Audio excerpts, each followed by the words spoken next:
Hello friends, मैं हूं अजीज शेख। आप देख रहे हैं मूवी स्टॉक चैनल, जिस पर आज मैं रिव्यू करने वाला हूं गाय रिची की लिखी और डायरेक्ट की गई फिल्म ब्रेथ ऑफ मैन को, जिस जॉनर पर गाय रिची फिर से वापस आ गए हैं, जिसमें फैंस उन्हें बहुत ही ज्यादा पसंद करते हैं। इसलिए फैंस के लिए तो ये फिल्म एक मस्ट वॉच है, ये बात मैं अभी ही क्लियर कर देता हूँ, क्योंकि गाय रिची का इन जॉनर को लेकर अंदाज बहुत ही ज्यादा डिफरेंट होता है बाकी दूसरे डायरेक्टर के लेवल से। लेकिन एक बात मैं अभी ही क्लियर कर देता हूँ कि आप इस फिल्म को गाय रिची की बाकी दूसरी डायरेक्ट की गई फिल्म को ध्यान में रखकर बिल्कुल भी मत देखिएगा, क्योंकि ये फिल्म उन जॉनर से काफी ज्यादा हटकर बनाई गई फिल्म है, वो भी एक काफी सिंपल स्टोरी के साथ, जिस कहानी में हम जेसन स्टेथम के कैरेक्टर एच को देखते हैं, जिसकी नई नई नौकरी वर्टिगो नाम की कैश ट्रक की कंपनी में लगती है, जहां एच और उसके पार्टनर्स का काम कैश ट्रक को एक जगह से दूसरी जगह ले जाने का है। और फिर एक दिन एक हाइस्ट के चलते एच अपनी स्किल्स दिखाता है और कंपनी में काफी ज्यादा फेमस भी हो जाता है, और उसी के साथ साथ काफी ज्यादा मिस्टीरियस भी, क्योंकि वो यहाँ पर पता उसी कंपनी में हुई एक परफेक्ट हाइस्ट का लगाने के लिए आता है, जिसे किसने किया था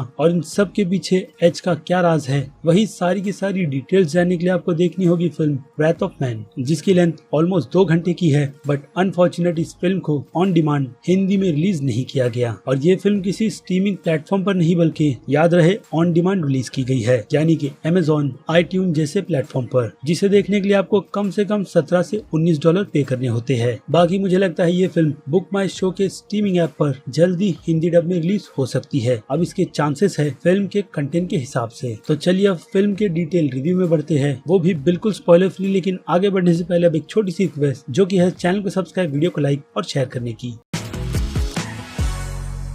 सो फ्रेंड्स, तो इस फिल्म को देखने के लिए मैं काफी ज्यादा एक्साइटेड था। रीजन मैं आपको इंट्रो के पहले ही बता चुका हूँ कि ये गाय रिची की फिल्म है, वो भी उनके फेवरेट जॉनर की, जिस पर वो जब भी फिल्म बनाते हैं तो फैंस को ये बात बहुत ही अच्छी तरीके से पता है कि इस तरीके के जॉनर को गाय रिची किस तरीके से हैंडल करते हैं। लेकिन इस बार जैसे कि मैंने कहा, गाय रिची फैंस के लिए एक बहुत ही अलग तरीके का प्रोजेक्ट लेकर आए हैं, जिस प्रोजेक्ट में भले से ही कहानी हमें ट्रेलर में दिखाकर समझा क्यों ना दी गई हो कि ये कहानी एक बहुत ही सिंपल सी फिल्म की है, बट फिर भी इतनी सिंपल सी कहानी को भी यहाँ पर गाय रिची ने बिल्कुल भी डिसअपॉइंट ना करते हुए बिल्कुल ही नॉन लीनियर की स्टाइल में प्रेजेंट किया है। जी हाँ, एक ऐसी कहानी जो सुनने में और ट्रेलर में देखने में इतनी ज्यादा सिंपल लगती है, लेकिन फिल्म देखते वक्त उस कहानी की प्रेजेंटेशन ही बहुत ही अलग तरीके से बदल जाती है। जैसे कि फिल्म के स्टार्ट में जो हाइस्ट दिखाई गई है, उसे पहले हमें इतना सिंपल तरीके से दिखाया जाता है कि ये एक सिंपल सी हाइस्ट है, जिसे करने के लिए उन क्रिमिनल्स ने अपने मिशन को पूरी तरीके से अंजाम दिया, यानी कि फुल प्रूफ प्लानिंग, जिसमें थोड़ी सी गड़बड़ी कुछ लोगों को मारकर हुई थी, यानी कि वैन के उन 2 गार्ड्स को। उसके बाद जैसे कि मैं हर बार कहता हूं कि हर सिक्के के 2 पहलू होते हैं, यहाँ पर हमें उसी इवेंट को अलग अलग एंगल से दिखाया जाता है, वो भी चैप्टर्स के हिसाब से, यानी कि कहानी पास्ट और प्रेजेंट में बहुत ही अच्छी तरीके से प्रेजेंट की जाती है, वो भी चैप्टर्स के हिसाब से। उसके बाद जब उस कहानी का पे ऑफ निकल कर आता है, उसे देखने में तो सच में मजा आ जाता है। जो बात यही चीख चीख कर कह रही है कि ये फिल्म हमें अपनी दुनिया में पूरी तरीके से इन्वॉल्व कर लेती है, जिससे हमारा ध्यान बिल्कुल भी नहीं हटता। और ऐसा ही कुछ मेरे साथ भी इस फिल्म को देखते वक्त हुआ है, क्योंकि एक तो इस फिल्म के साथ में अटैचमेंट गाय रिची के अलावा जेसन स्टेथम की भी थी, जिसमें उनकी परफॉर्मेंस बिल्कुल पहले की पुरानी फिल्मों जैसी है, यानी कि एक ही जैसी एक्टिंग, जिसमें जेसन स्टेथम को कितनी भी बार देखो आप बिल्कुल भी बोर नहीं होते। और इस बार भी वो ऐसे ही किसी कैरेक्टर के रोल में हमें नजर आए हैं, वो भी बहुत ज्यादा सीरियस, जो कैरेक्टर ज्यादा नहीं बोलता, लेकिन फिर भी फिल्म में हमें जेसन स्टेथम का ही कैरेक्टर सबसे ज्यादा ऊपर ही नजर आएगा, ऑब्वियसली उनकी परफॉर्मेंस के हिसाब से। इसके अलावा फिल्म में बाकी जितने भी एक्टर्स लिए गए हैं, उनका भले से रोल इतना ज्यादा बड़ा ना हो, लेकिन फिर भी वो सभी एक्टर्स अपने रोल में बिल्कुल ठीक ठाक नजर आते हैं। लेकिन बात करें फिल्म के विलेन स्कॉट ईस्टवुड के कैरेक्टर जैन की, तो मुझे उनकी परफॉर्मेंस भी फिल्म में पसंद आई। जैसे कि मैंने कहा, उनका रोल फिल्म में इतना ज्यादा नहीं है,